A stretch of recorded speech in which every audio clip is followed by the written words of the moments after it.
Shabbat Shalom. This is Yalak Emet, returning with another teaching on Halloween. And this lesson is entitled Halloween Observance, and this is Part 2. Just to do a little recap from Part 1, we talked about in Part 1 of how the feasts or festivals or holy days that was given to Israel to keep or to observe was in a list in Leviticus chapter 23. Nowhere does it say anything about Halloween, and a lot of people are actually led astray with this Halloween observance, which is pagan in every which way. It is also celebrated by the Christian church as well as in pagan religions. So that's, not a good blend. But then we do understand that Christianity itself is pagan in itself if you really examine it. And we also talked about the history of the Halloween coming from the Celtic people so long ago, and it eventually got merged into their practices and beliefs and culture as they blended their culture in with the Romans once the Romans took over the Celtic people. We talked also about how the pastors in Christianity, in some cases, not every one of them do, but in some cases do agree with Halloween, do believe in it, and their churches go along with it as well. But we showed that this is actually just, paganism and the worshipping of angels. Today we're going to go on with looking at this, and as I mentioned, this is part 2. So here now in part 2, we're going to take a look at this topic of Halloween observance some more. One of the top reasons why we do not easily recognize paganism today is because it has been rather skillfully interwoven into our cultures.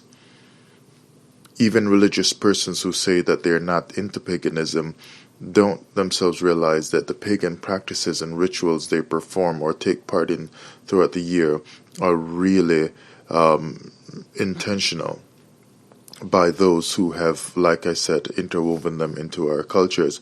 And so what we find is that we are living out these pagan observances and don't even realize them.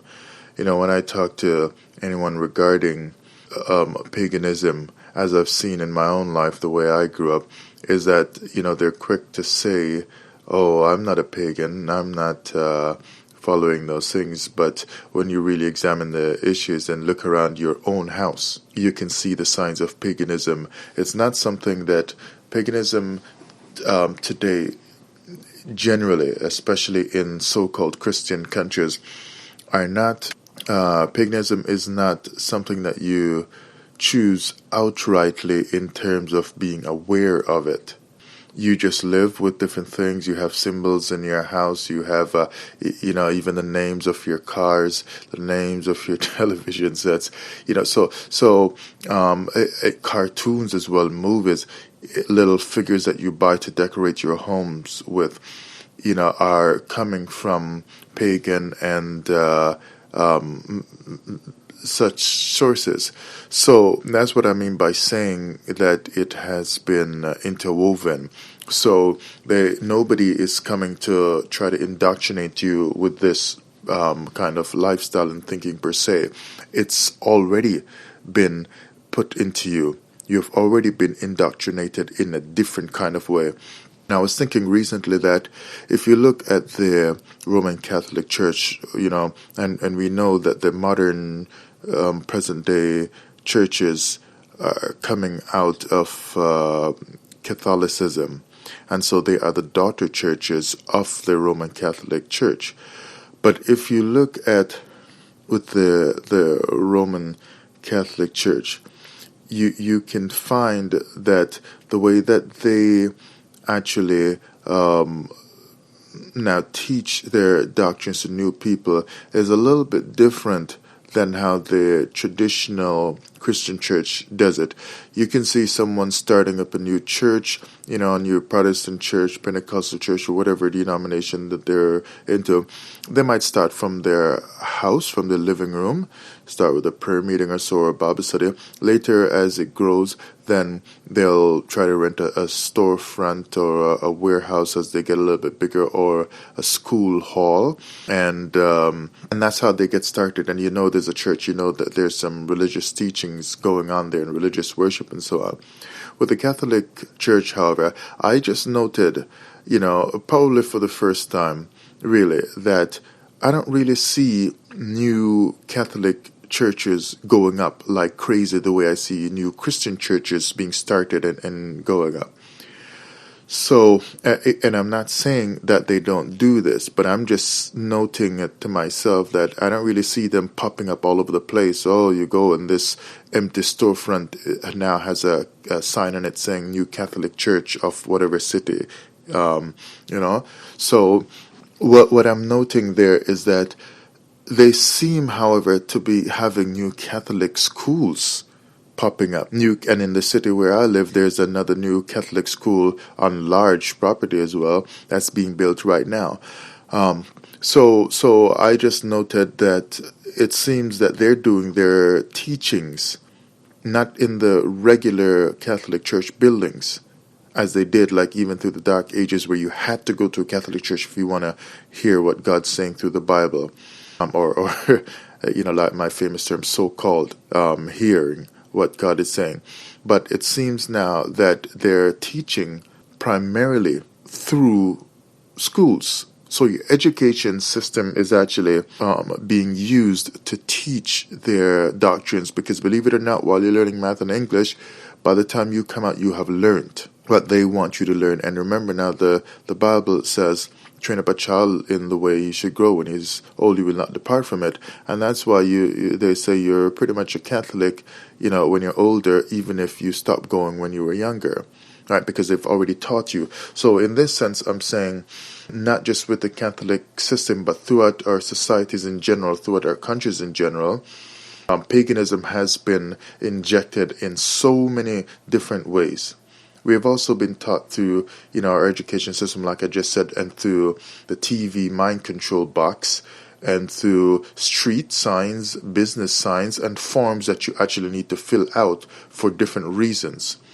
You've been taught in these ways, just by even looking at signs, that paganism is not paganism, even though it is, and it's being fed into your mind. Into your mind.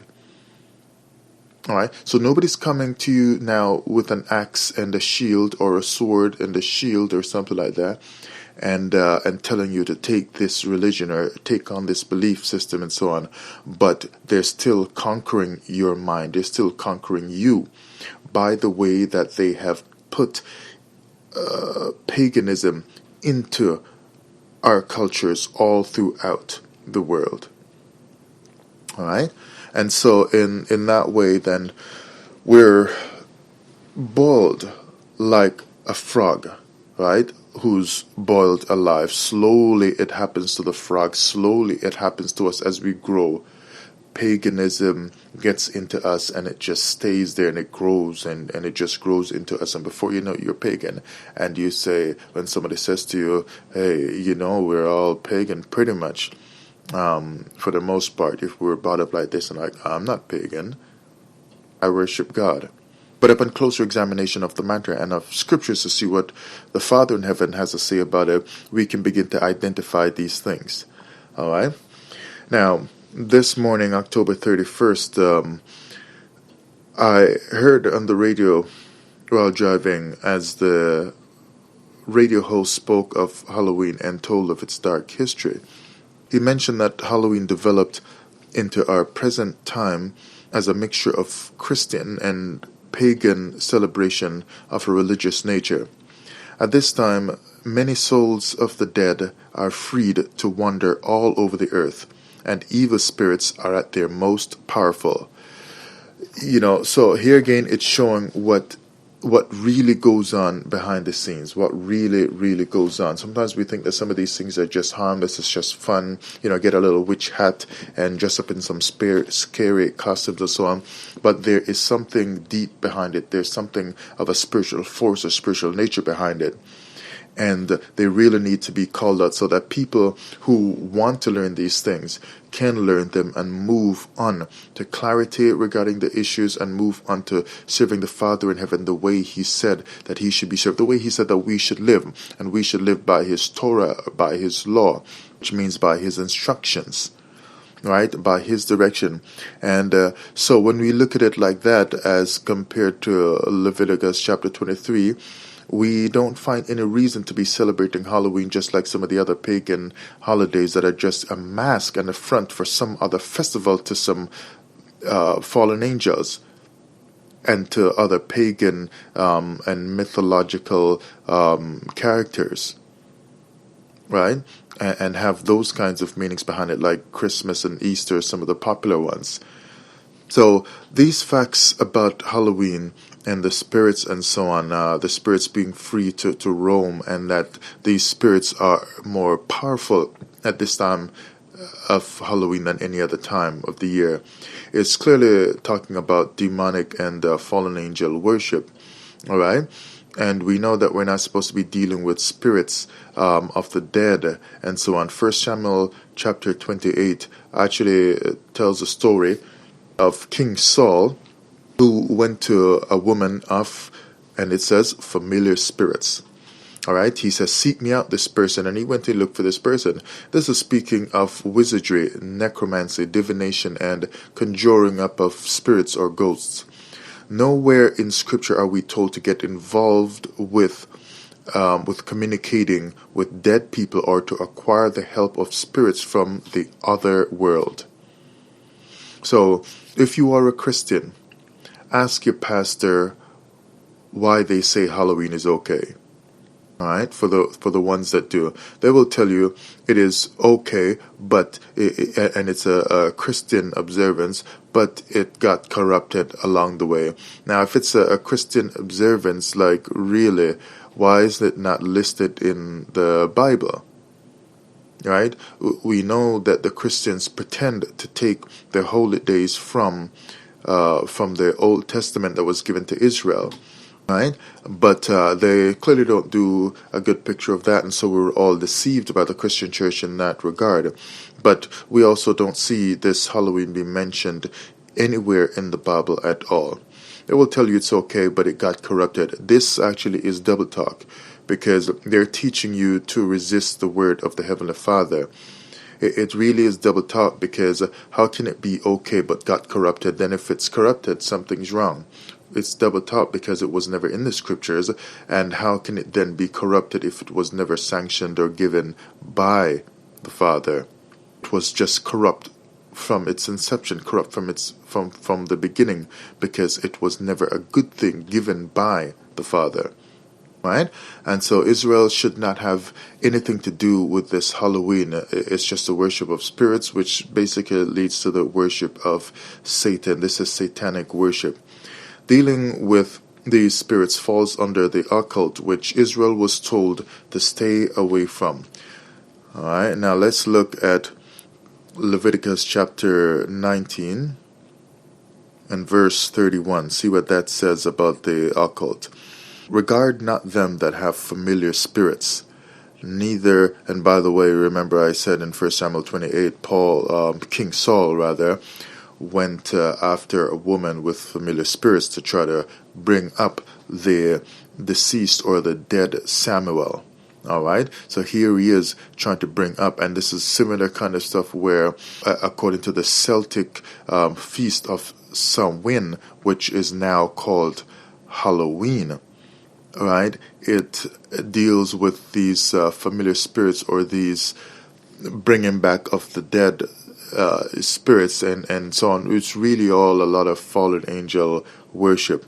But he says, regard not them that have familiar spirits, so don't deal with all these spirit stuff, neither seek after wizards to be defiled by them. I am the Most High.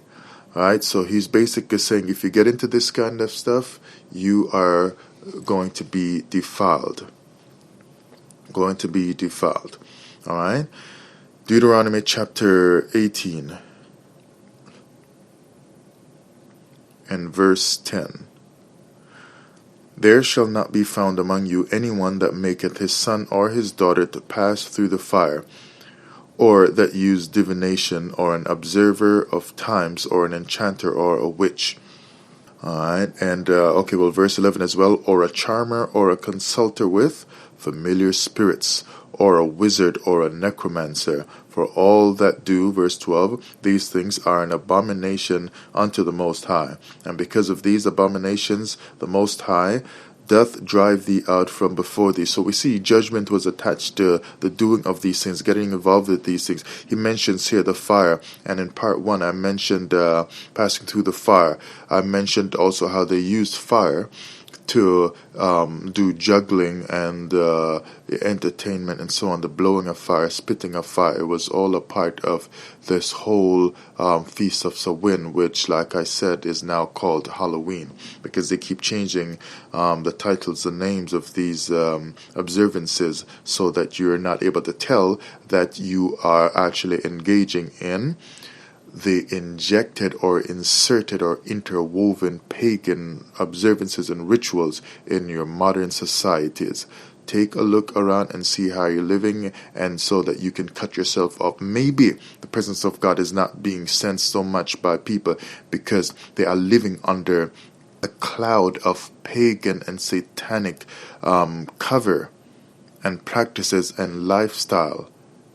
But Israel is supposed to be cutting these things down, right? The word of the Most High is quick and powerful, is sharp to your sword. Cut away these things, cut away these practices, and prepare yourself for the coming of the Mashiach.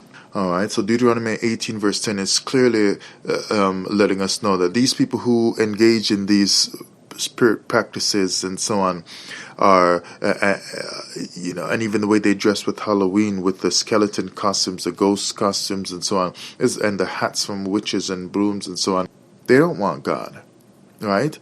So it's basically letting you know that witches, warlocks, druids and so on started Halloween if you really examine it.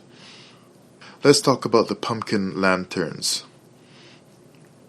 They first used to carve out turnips to place in their windows to ward away evil spirits. And here again is another change, because it didn't start out using this bright orange pumpkin. It was actually turnips that were used at first.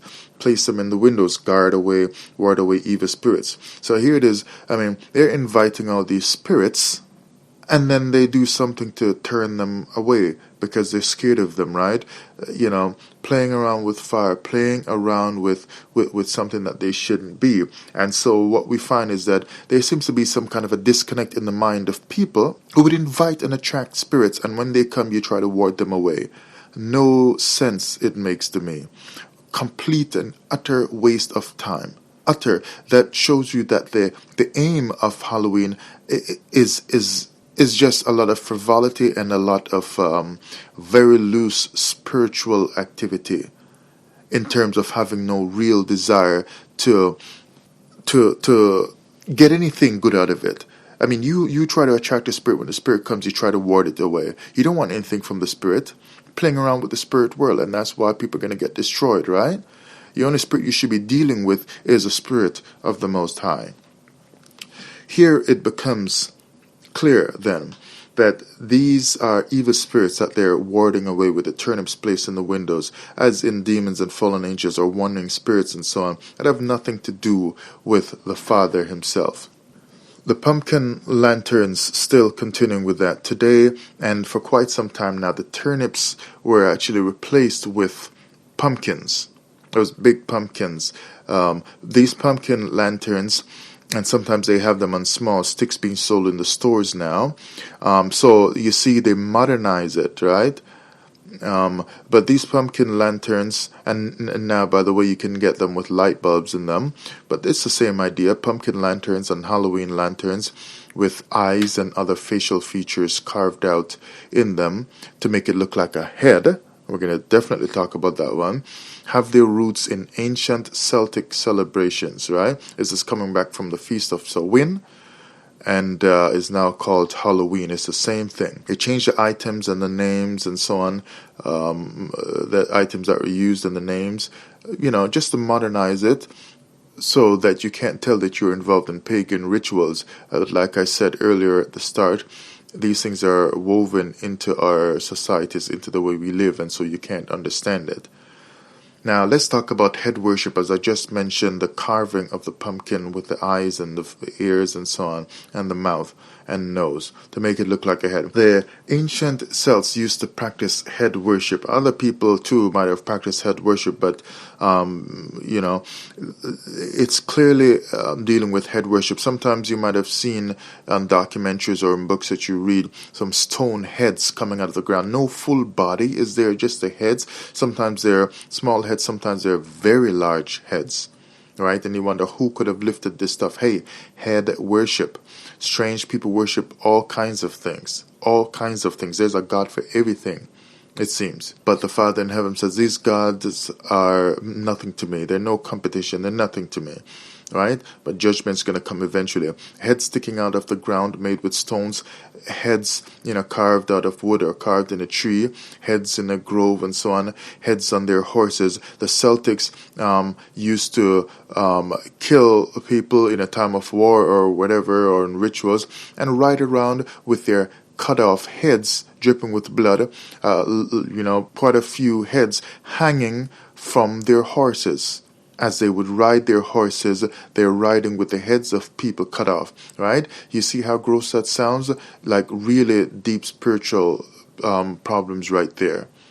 Right, so you're dealing with head worship when you look at this pumpkin carved like that, where you see them on people's windowsills. That's how they used to do it. They would put the heads there, and they would do this because they felt like the soul of a person was in the head, and felt as well that they would get power over the person if they would keep the head.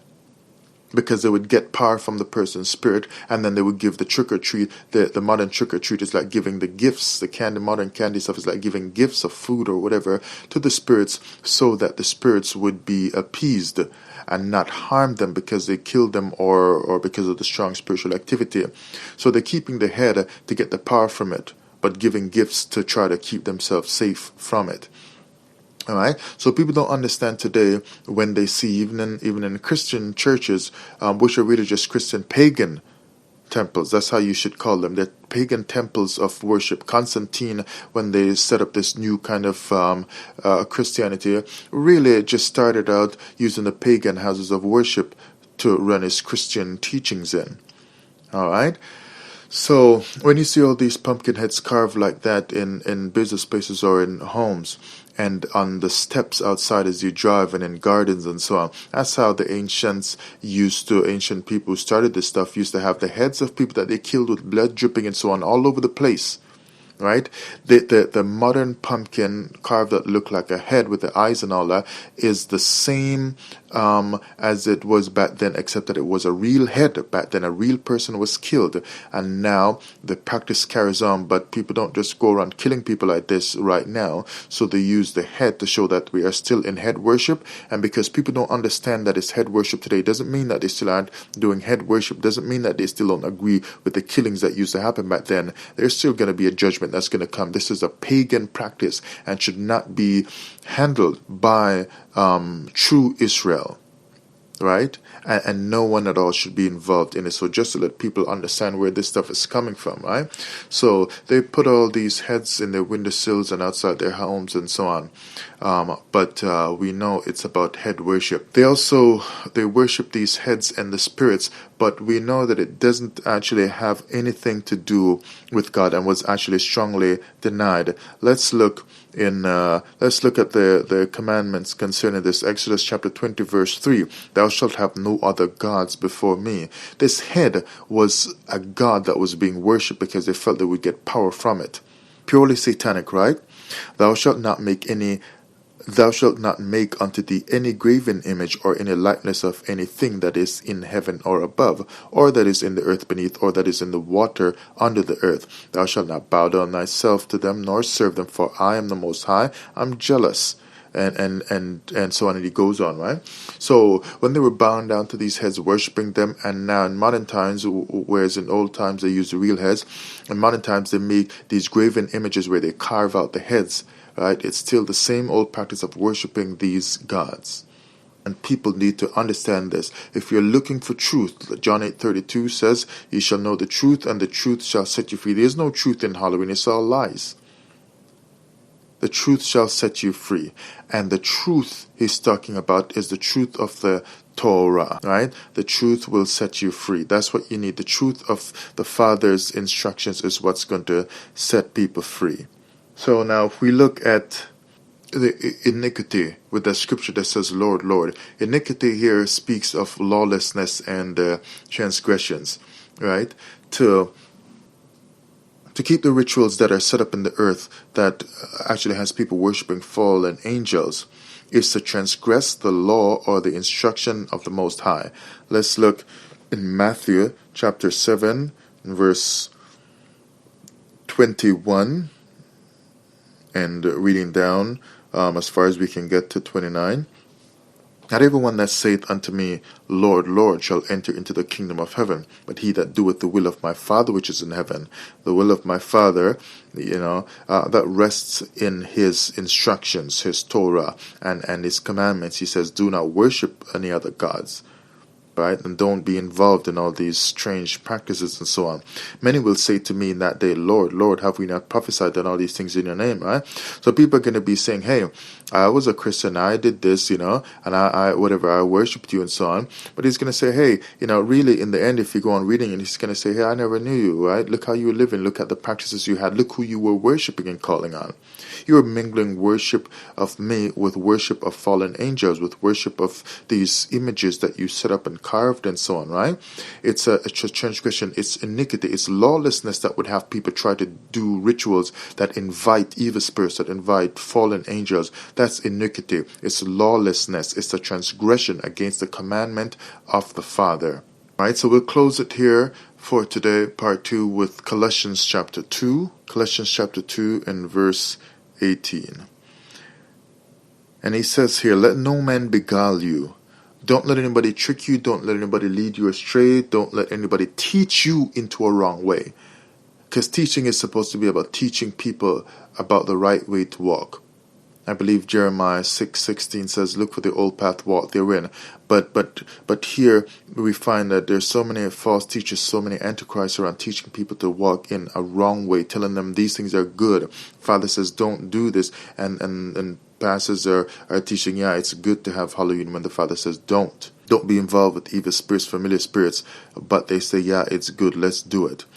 "Let no man beguile you of your reward in a voluntary humility and worshipping of angels, intruding into those things which he hath not seen, vainly puffed up by his fleshly mind." All right, so don't let anybody trick you and push you and convince you that it is right to do this thing. Halloween is angelic worship, fallen angel worship, right? And that's how Satan keeps his power spreading through the earth, right? By deceiving people into teaching other people to get into pagan and fallen angel worship, right? But that's just a deception. But he's only given a little time to work, and maybe to us a little time doesn't quite seem like a little time to the Father in heaven. But we know in the big scheme of all things, it's really a little time, because eternity is going to be really, really, the time we're going through now is nothing compared to eternity. So don't let anyone get you into involuntarily worshiping angels.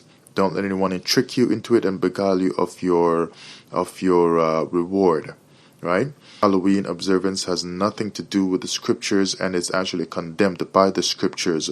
Save yourself from this untoward generation. Save yourself from this generation that believes and practices paganism. Save yourself from this generation that actually believes in resisting the word of the Most High. Save yourself by taking heed to your ways. Wherewith shall a young man cleanse his ways? by taking heed to the word of the Most High, by taking heed to His Torah. Begin to learn what the Father wants and do His will, do His instructions, all right? And the blessing will eventually come up on you, right? Prepare yourself to meet with the Father. Eventually, we all will. Halloween observance, it's not biblical. You should not be involved with it. This is the truth about Halloween concerning what the scriptures have to say. And ye shall know the truth, and the truth shall set you free. There will be a part 3. Thank you for listening. Shalom.